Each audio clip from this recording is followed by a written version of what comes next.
Hello बच्चों, कैसे हो आप सब। मैं उम्मीद करता हूं कि आप सभी लोग बहुत ही अच्छे होंगे। प्यारे बच्चों, इस वीडियो में हम लोग प्रश्नावली 2.3 के बचे हुए क्वेश्चन सॉल्व करेंगे।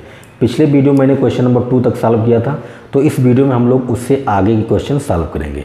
अगर आपने पिछला वीडियो नहीं देखा है तो उसकी लिंक आपको इस वीडियो के डिस्क्रिप्शन बॉक्स में मिल जाएगी, आप वहाँ से देख सकते हैं। और इससे पहले की सभी वीडियो आपको नीचे डिस्क्रिप्शन में मिल जाएंगी। ठीक है, तो चलिए शुरू करते हैं।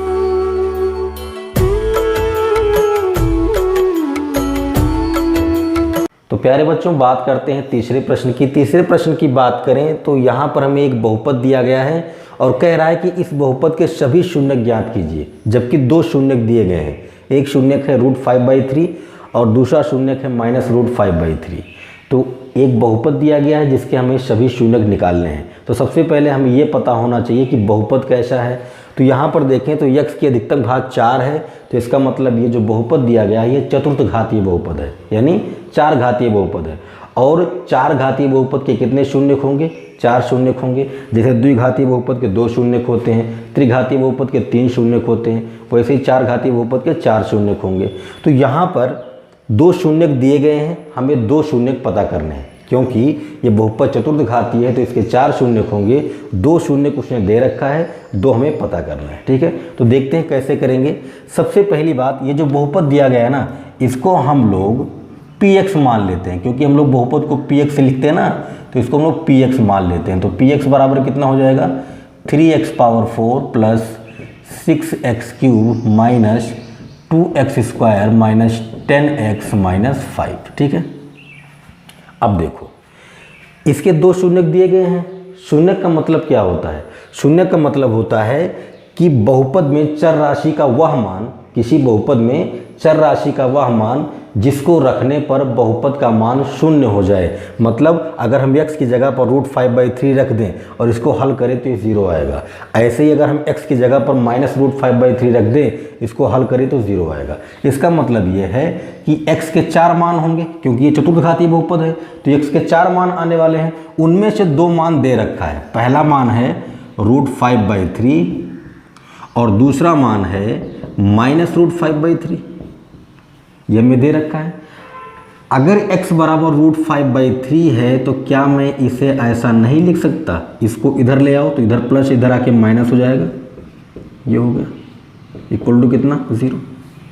और इसको हम लोग लिख सकते हैं x प्लस, ये माइनस इधर आके प्लस हो जाएगा, √5/3 इक्वल टू कितना? 0। अगर √5/3 इस बहुपद का एक शून्यक है तो x माइनस √5/3 इस बहुपद का एक गुणनखंड होगा। गुणनखंड होने का मतलब ये है कि अगर हम इस बहुपद को x माइनस √5/3 से भाग करें तो शेषफल 0 आएगा। इसके बारे में मैं पिछले वीडियो में आपको बता चुका हूँ। ठीक है, तो अगर x बराबर √5/3 है तो इसको हम लोग ऐसा लिख सकते हैं, और ऐसे ही x बराबर -√5/3 है तो इसको हम लोग ऐसा लिख सकते हैं। ये भी इस बहुपद का एक गुणनखंड होगा। बहुपद से इसमें भाग करें तो शेषफल कितना आएगा? 0 आएगा। ठीक है, तो ये भी एक गुणनखंड हुआ, ये भी एक गुणनखंड हुआ, तो इसको हम लोग ऐसा लिख सकते हैं, x minus √5/3 into x plus √5/3 equal to 0।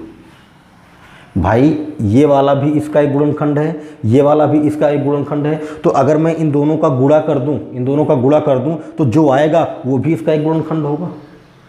भाई देख लो, 2 6 का गुणनखंड है, बिल्कुल है। आप 2 से 6 में भाग करोगे, 2 3 6 हो जाएगा, कट जाएगा। और 3, ये भी 6 का गुणनखंड है, ये भी क्या है? 6 का गुणनखंड है। तो 2 से भाग करने पर 6 कट जाता है, 3 से भाग करने पर 6 कट जाता है।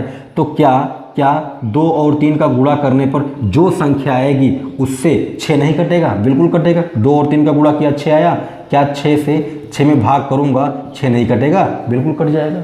तो अगर ये इस बहुपद का एक गुणनखंड है, ये इस बहुपद का एक गुणनखंड है, तो इन दोनों का अगर मैं गुणा कर दूं तो जो आएगा वो भी इस बहुपद का एक गुणनखंड होगा। मतलब ये कि अगर मैं इससे इस बहुपद को भाग करूं तो शेषफल 0 आएगा। शेषफल क्या आएगा? 0 आएगा। ठीक है, इतनी बात आप अच्छी तरीके से समझ गए होंगे। तो अब हमें क्या करना है? हमें इस बहुपद को इस वाले बहुपद से भाग करना है। इसको थोड़ा और सॉल्व कर लेते हैं। आप थोड़ा और सॉल्व करेंगे तो आपको क्या मिलेगा? देखो, इसको a मान लो, इसको b मान लो, इसको मैं a मानता हूँ, इसको b मानता हूँ, इसको a मानता हूँ, इसको b मानता हूँ, ठीक है। तो देखो एक ब्रैकेट में a माइनस बी, एक ब्रैकेट में a प्लस बी, तो एक ब्रैकेट में a माइनस बी हो और एक ब्रैकेट में a प्लस बी हो तो उसको हम लोग क्या लिख सकते हैं, a square minus b square, a square minus b square. तो क्या हो जाएगा, क्या हो जाएगा, एक्स स्क्वायर माइनस रूट 5/3 का स्क्वायर इक्वल टू कितना, 0। इन दोनों का गुणा करोगे तो आपको यही मिलेगा, ठीक है। अब रूट का स्क्वायर हो रहा है तो रूट हट जाएगा, ठीक है। तो आपको क्या मिलेगा, x square minus 5/3 equal to कितना, 0। यही तो मिलेगा। और इसको थोड़ा सा और सॉल्व करें तो 3 का इसमें गुणा होगा, क्या आएगा, 3x स्क्वायर, क्या आएगा, 3x स्क्वायर माइनस 5 अपॉन कितना, 3 इक्वल टू 0, क्या आएगा। और इस 3 को उधर भेजोगे तो 0 के साथ चला जाएगा, खत्म हो जाएगा। तो आपको क्या मिलेगा, आपको मिलेगा 3x square minus 5 equal to कितना, 0। ये हो गया। इसको हम लोग gx मान लेते हैं, इसको हम लोग gx मान लेते हैं। तो यहाँ पर मैं लिखूँगा gx बराबर कितना, 3x स्क्वायर माइनस 5। बात आई समझ में। ये भी एक बहुपद है और ये बहुपद हमको कब मिला है, ये बहुपद हमको तब मिला है जब हमने इस बहुपद के शून्यकों को हल किया, ठीक है। इतनी बात आप समझ गए। अब हम क्या करेंगे, अब हम gx से px में भाग करेंगे और देखेंगे क्या होता है, ठीक है। तो देखते हैं। तो px को लिखते हैं यहाँ पर, px है 3x power 4 plus 6x cube minus 2x square minus 10x minus 5 और gx कितना है, 3x स्क्वायर माइनस 5, ठीक है। यहाँ पर मैंने px और gx माना है, आप चाहो तो ना मानो, है ना। दो शून्यक दिए थे, इनकी मदद से दो गुणनखंड निकालेंगे, उन दोनों का आपस में गुणा कर देंगे, जो भी बहुपद आएगा उस वाले से इसमें भाग करना है, ठीक है। अब कर देते हैं भाग। ये 3x स्क्वायर है, ये 3x पावर 4 है। ये 3x पावर 4 कब बनेगा, जब मैं इसमें x स्क्वायर से गुणा करूँगा। तो कर देता हूँ, x स्क्वायर से गुणा किया, क्या हुआ, 3x पावर 4, फिर x स्क्वायर से 5 में गुणा करेंगे, कितना आएगा, माइनस 5x स्क्वायर। देखो यहाँ पर x स्क्वायर प्लस है और यहाँ पर माइनस है, तो जब आप गुणा करोगे माइनस 5x स्क्वायर आएगा। और x स्क्वायर आया है तो x स्क्वायर वाले के नीचे ही लिखेंगे, यहाँ पर लिखेंगे, मैंने आपको बताया है। अब घटा देंगे तो ये तो कट गया क्योंकि ये माइनस ये प्लस है, और ये माइनस माइनस हो गया प्लस। तो 5x स्क्वायर में से 2x स्क्वायर निकल गया, कितना आया, 3x स्क्वायर आया। और यहाँ पर 6x क्यूब बच जाएगा, इसको हम लोग ऐसे लिख देंगे, ठीक है। अब आगे जो बचा है उसको नोट कर लेते हैं, यहाँ पर ये हो गया, ठीक है। अब फिर से भाग करेंगे, ये 3x स्क्वायर है, ये 6x क्यूब है, कितने का गुणा करें कि ये 6x क्यूब बन जाए। तो जवाब है 2x का कर दें, 2x का कर दें, है ना। 2 का मल्टीप्लाई होगा 3 में तो कितना आएगा, 6 आएगा, और x का x स्क्वायर में होगा तो x क्यूब आएगा, ठीक है। ऐसे ही 2x का गुणा करेंगे 5 में, तो 2x का 5 में गुणा करोगे तो 10x आएगा, लेकिन यहाँ पर माइनस है तो माइनस 10x हो जाएगा, है ना। और घटा लेते हैं, ठीक है। तो ये कट गया और ये माइनस माइनस प्लस हो गया, और ये माइनस है तो ये माइनस और ये प्लस कट गया, बचा क्या, 3x स्क्वायर, और यहाँ पर बचा -5, ठीक है। अब देखो, अब ये 3x स्क्वायर है, 3x स्क्वायर कब होगा, जब 1 का गुणा करूँगा। तो यहाँ पर कर देते हैं 1 का गुणा, कितना आएगा, 3x स्क्वायर -5, है ना। 1 का इसमें गुणा करोगे तो आपको यही मिलेगा, घटा देंगे तो सब कट गया और शेषफल क्या आ गया, 0 आ गया, ठीक है। तो इसका मतलब ये है, ये जो बहुपद मिला हमें ना, ये इसका एक गुणनखंड है। इतनी बात समझ गए, ठीक। अब इसे हम लोग लिखेंगे कैसे, इसको हम लोग लिख सकते हैं इस तरह से। हम लोग जानते हैं कि भाज्य बराबर होता है भाजक गुणे भागफल धन शेषफल।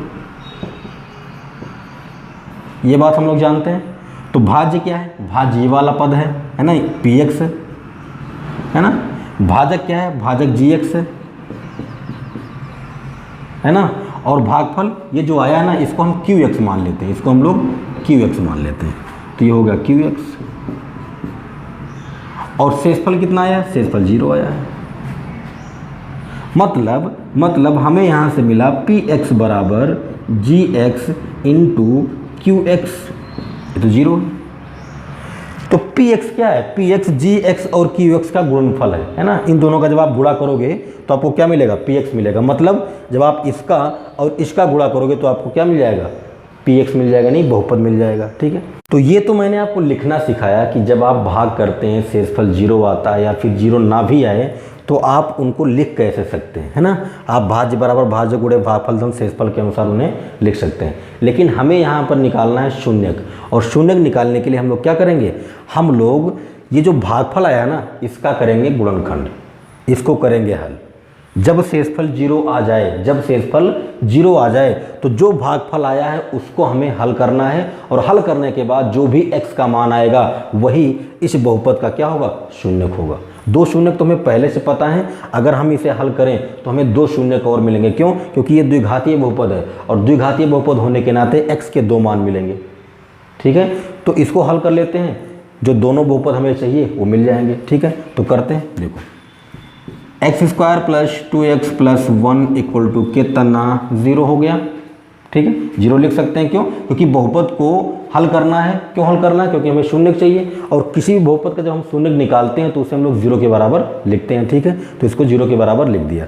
अब इसे हल करेंगे, आप चाहो तो इसको हल कर सकते हो गुणनखंड करके, जैसे हम लोग X square plus B X plus C का करते हैं, है ना। ये क्या है, ये X square plus 2x plus 1 equal to 0 है।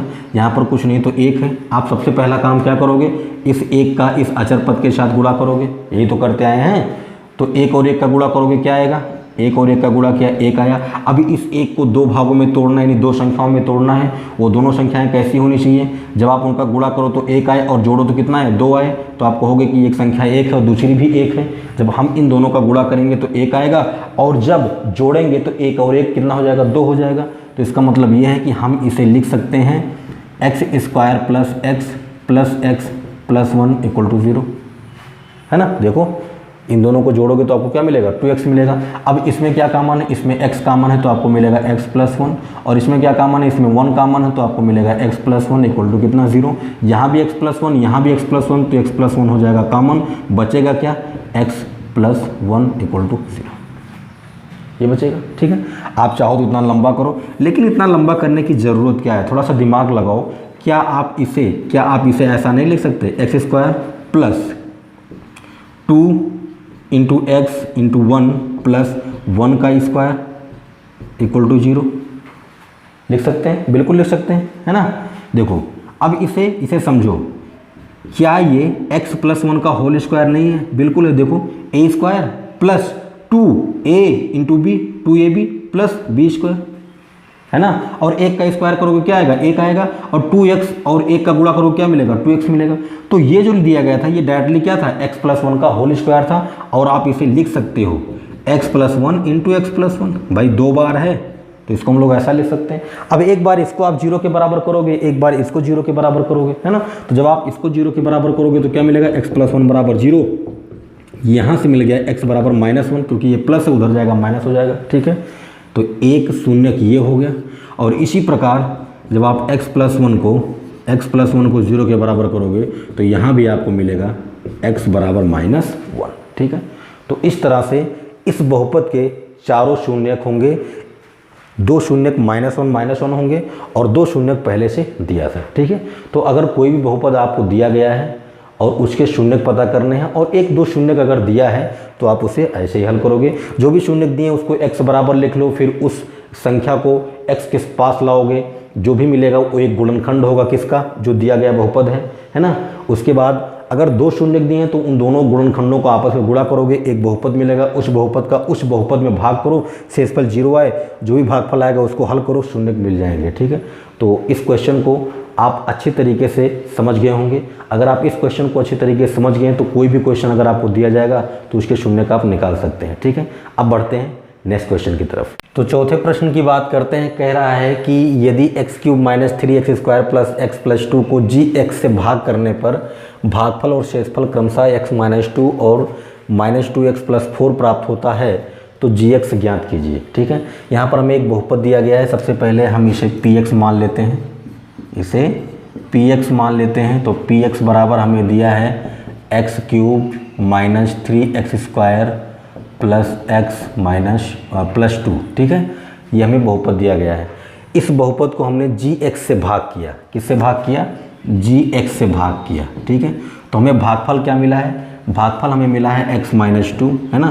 तो इसको हम लोग qx मान लेते हैं, इसको हम लोग qx मान लेते हैं, और जो शेषफल मिला है उसको हम लोग rx मान लेते हैं, उसको हम लोग rx मान लेते हैं, -2x + 4। ठीक है, हमें gx निकालना है। तो एक बात आप समझ रहे होंगे कि इसमें हमने भाग किया है तो ये क्या हुआ? ये हुआ भाज्य। इससे हमने भाग किया तो ये क्या है? भाजक है। ये भागफल आया है और ये शेषफल आया है। ठीक है, तो इसे हम लोग लिख सकते हैं भाज्य बराबर भाजक गुणे भागफल धन शेषफल, लिख सकते हैं। तो भाज्य क्या है? भाज्य है x³ - 3x² + x + 2। भाजक क्या है? भाजक gx है, इसी का मान हमें निकालना है। भागफल कितना आया? भागफल आया x - 2, और शेषफल कितना आया है? -2x + 4। ठीक है, अब देखो, अब gx निकालना है तो ये वाला जो बहुपद है इसको इधर लाओ, इसको इधर लाओ। तो ये है x³ - 3x² + x + 2। ठीक है, जब ये वाला बहुपद इधर आएगा तो इसके सामने का चिन्ह माइनस हो जाएगा, क्योंकि इधर प्लस है, -2x + 4 होगा कि नहीं होगा। और इधर क्या बचा हुआ है? इधर है gx × x - 2। ठीक है, ये माइनस अंदर जाएगा, गुणा करेगा तो ये प्लस हो जाएगा और ये माइनस हो जाएगा, मतलब हमें मिलेगा x - 3x² + x + 2। ये हो गया +2x, ये हो गया -4 = gx × x - 2। ठीक है, ये हो जाएगा। अब इसको थोड़ा सा हल कर लेते हैं। ये होगा x³ - 3x² प्लस ये 2x है, ये x है, तो दोनों जुड़ जाएंगे, 3x हो जाएगा, और ये +2 है, ये -2 है, तो घट जाएंगे, -2 आएगा, = क्या होगा? gx × x - 2। ये हो जाएगा। अब अगर मैं gx का मान निकालूं तो मुझे क्या मिलेगा? इधर gx इसके साथ गुणा कर रहा है, तो अगर इसको मैं इधर भेजूंगा तो ये क्या करेगा? भाग करेगा।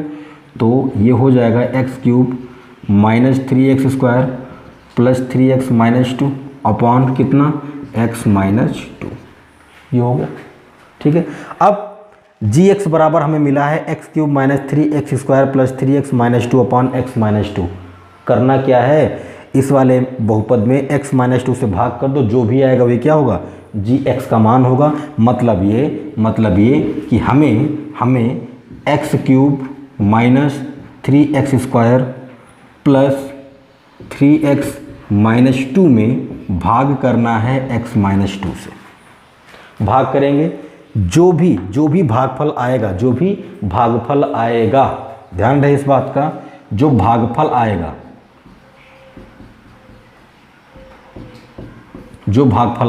वही क्या होगा? वही gx का मान होगा। ठीक है, तो यहाँ से आगे आप करेंगे, है ना, डू योर सेल्फ। बात करते हैं नेक्स्ट क्वेश्चन की। तो बात करते हैं पाँचवें प्रश्न की बात करें तो कह रहा है कि बहुपदों px, gx, qx और rx के ऐसे उदाहरण दीजिए जो विभाजन एल्गोरिदम को संतुष्ट करते हों तथा घात px बराबर घात qx बराबर घात rx और घात rx बराबर 0। मतलब पाँचवें प्रश्न में आपको 3 पार्ट दिए गए हैं। आपको अपनी तरफ से कुछ एग्जाम्पल देने, कुछ उदाहरण देने हैं जो विभाजन एल्गोरिदम को संतुष्ट करते हो। ठीक है, तो सबसे पहले हम लोग जानते हैं कि विभाजन एल्गोरिदम क्या होता है। विभाजन एल्गोरिदम होता है भाज्य बराबर भाजक गुणे भागफल धन शेषफल, यही होता है ना। अब देखो, हम px को भाज्य मानेंगे, px को भाज्य मान लेते हैं, जी एक्स को हम लोग भाजक मान लेते हैं, क्यू एक्स को हम लोग भागफल मान लेते हैं, और आर एक्स को हम लोग शेषफल मान लेते हैं। ठीक है, ये हो गया। अब इसे हम लोग लिख सकते हैं पी एक्स, भाई भाज्य की जगह पर क्या लिखेंगे, पी एक्स, भाजक की जगह पर जी एक्स, भागफल की जगह पर क्यू एक्स, और शेषफल की जगह पर आर एक्स। ठीक है, ये हो गया। विभाजन एल्गोरिथम के लिए शर्त होती हैं कुछ, और वो शर्तें क्या होती हैं। पहली शर्त होती है कि जी एक्स ज़ीरो नहीं हो सकता, मतलब भाजक जीरो नहीं हो सकता, मैंने आपको बताया था। तो पहली शर्त यह है कि जी एक्स का मान हम ज़ीरो नहीं लिखेंगे। ठीक है, दूसरी शर्त ये है कि आर एक्स यानी जो शेषफल है वो या तो ज़ीरो होगा, या फिर आर एक्स की जो घात है ना, आर एक्स की घात वो लेस देन होगी किससे, जी एक्स की घात से।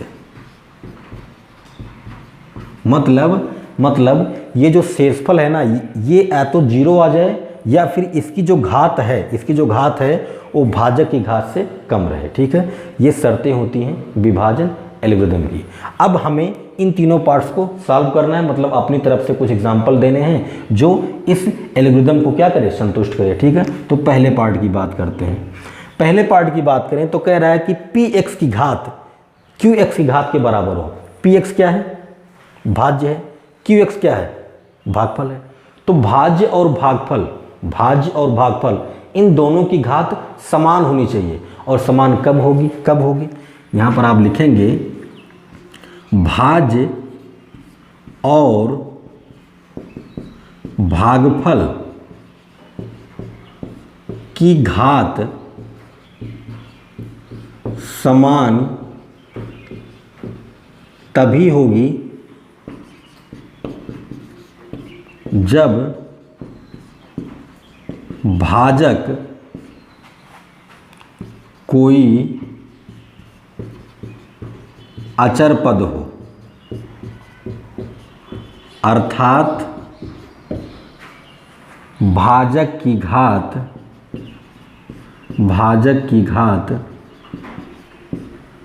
शून्य हो। मैंने कहा कि भाज्य और भागफल की घात समान तभी होगी जब भाजक कोई अचर पद हो, अर्थात भाजक की घात शून्य हो। इसका मतलब क्या है, इसको हम लोग एग्जाम्पल के द्वारा समझते हैं, आपको अच्छे समझ में आएगा। ठीक है, तो मैंने कहा कि पी एक्स बराबर, मैं पी एक्स बराबर मान लेता हूँ, कोई बहुपद मान लेता हूँ, आप अपनी इच्छा अनुसार कोई बहुपद मान सकते हैं। ठीक है, मैंने कहा 5x² माइनस 10x एंड +7 है ना, कुछ भी आप मान सकते हैं। ये क्या है, ये भाज्य है, पी एक्स क्या है, भाज्य है। ठीक है, और जी एक्स बराबर मैंने कह दिया 5, जी एक्स बराबर मैंने क्या कहा 5। ठीक है, हमें क्या करना है, हमें भाज्य और भागफल की घात समान दिखानी है, तो हम ऐसे बहुपद मानेंगे जिससे भाज्य और भागफल की घात समान आ जाए। ठीक है, तो देखो ये है भाज्य और ये क्या है, भाजक। ठीक है, इससे इसमें भाग कर देते हैं। ठीक है, कर दो, 5x² minus 10x plus 7 divide कर दिया किससे, 5 से। ठीक है, आप कोई भी बहुपद मान सकते हो, कोई भी भाजक मान सकते हो, बस ध्यान रहे कि भाजक क्या होगा, अचर पद होगा, मतलब इसके साथ x, y, z नहीं होना चाहिए, कोई भी चर राशि नहीं होनी चाहिए। मतलब ये कि भाजक की घात 0 होनी चाहिए, मतलब ये कि मैं इसे लिख सकता हूँ 5x⁻0 है ना, और x⁻0 का मतलब 1 हो जाएगा। ठीक है, तो इसे हम लोग चाहे 5 लिखें चाहे 5x⁻0 लिखें, अगर केवल 5 लिखेंगे तो बोलेंगे अचर पद है, और 5x⁻0 लिखेंगे तो बोलेंगे कि भाजक की घात क्या है, 0 है। ठीक है, तो इसको हम लोग 5 ही लिखेंगे, है ना। अब देखो 5 से मल्टीप्लाई करना है तो भाग कितनी बार जाएगा, भाग x² बार जाएगा। देख लो x² का गुणा करोगे तो क्या आएगा, 5x² आएगा। ठीक है, घटा लो, ये गया कट, ये कट गया। अब क्या बचा, -10x बचा एंड +7 बचा, ये तो बचेगा। अब भाग कितनी बार जाएगा, अब भाग जाएगा -2x बार। देख लो 5 का -2x में गुणा करोगे कितना आएगा, -10x। घटा लो भैया, घटाओगे ये माइनस माइनस प्लस हो गया, ये माइनस ये कट गया। ठीक है, ये हो गया 7, है ना। अब कितनी बार भाग जाएगा, एक बार जाएगा, है ना। तो 5 1 जा 5, है ना, ये हो गया। अब घटा लोगे तो आपको 2 मिलेगा, ठीक है। तो यहाँ पर देखो हमें शेषफल से कोई लेना देना नहीं है। शेषफल क्या आया है इससे हमें कोई मतलब नहीं है। शेषफल क्या आया है हमें इससे कोई मतलब नहीं है। हमें तो मतलब है भागफल से।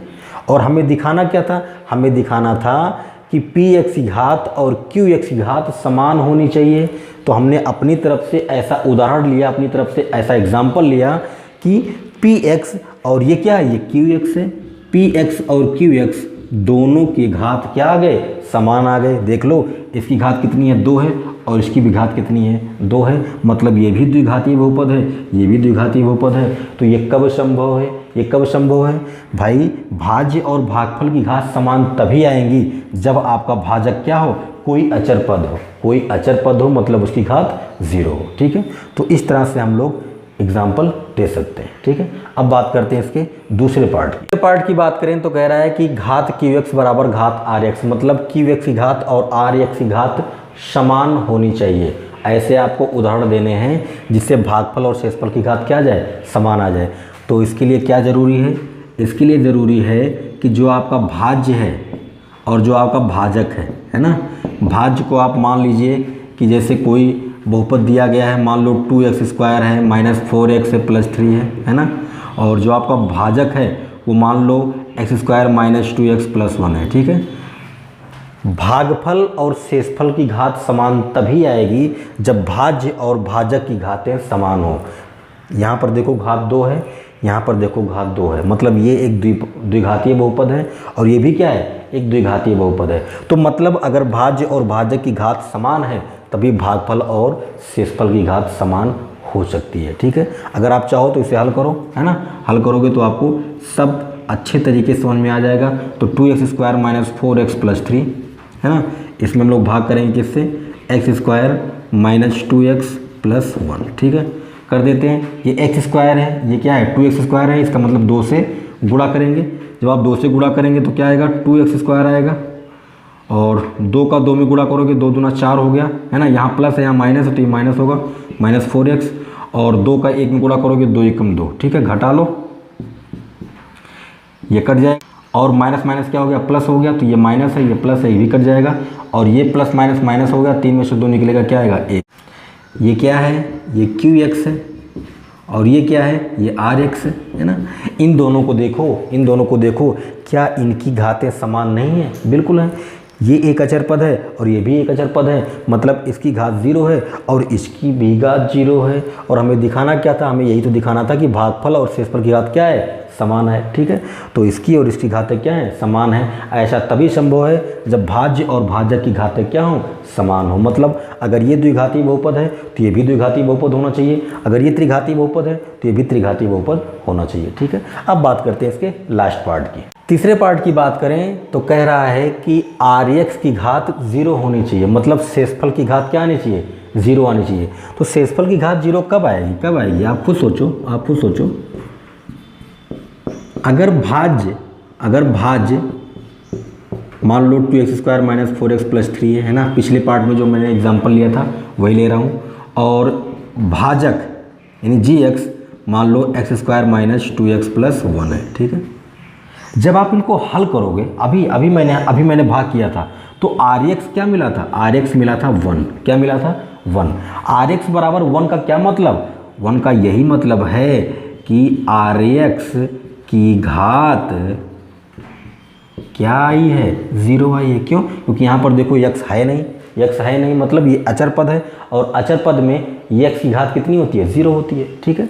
तो शेषफल की घात 0 कब आएगी, जब भाज्य और भाजक दोनों की घातें समान हो। तो हम ऐसा कह सकते हैं कि दूसरा और तीसरा कंडीशन तभी पॉसिबल है जब भाज्य और भाजक की घातें क्या हो, समान हो। आप चाहो तो भाग करके फिर से चेक कर लो, मैंने वही बहुपद लिखा है जो दूसरे वाले पार्ट में लिखा था। तो भाग करने की क्या ज़रूरत है, आपको सीधा पता है कि rx का मान कितना आएगा, 1 आएगा। और 1 आने का मतलब है कि इसकी घात क्या है, 0 है, क्योंकि यहाँ पर x है नहीं, है ना। और अगर आप लिखोगे तो इसको लिख सकते हो 1 × x⁴।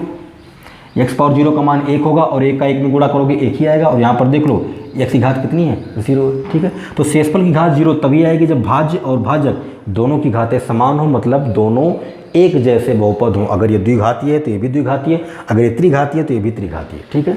तो प्यारे बच्चों, मैं उम्मीद करता हूँ कि आपको वीडियो पसंद आया होगा। अगर आपको वीडियो पसंद आया है तो वीडियो को लाइक कीजिए, ज़्यादा से ज़्यादा शेयर कीजिए, और अगर अभी तक आपने मेरा चैनल सब्सक्राइब नहीं किया है तो चैनल को सब्सक्राइब कीजिए, घंटी वाली बटन को दबाइए और ऑल पर क्लिक कर दीजिए, ताकि जैसे मैं कोई वीडियो अपलोड करूँ उसकी सूचना आपको तुरंत मिल जाए। कमेंट बॉक्स में अपना सुझाव जरूर दें कि आपको वीडियो कैसा लगा। अगर आप ये वीडियो फेसबुक पर देख रहे हैं तो इस वीडियो को लाइक कीजिए और मेरे Facebook page the study zone को फॉलो कीजिए। मिलते हैं नेक्स्ट क्लास में नेक्स्ट टॉपिक के साथ। तब तक के लिए स्वस्थ रहें, मस्त रहें। Thank you for watching. Thank you very much.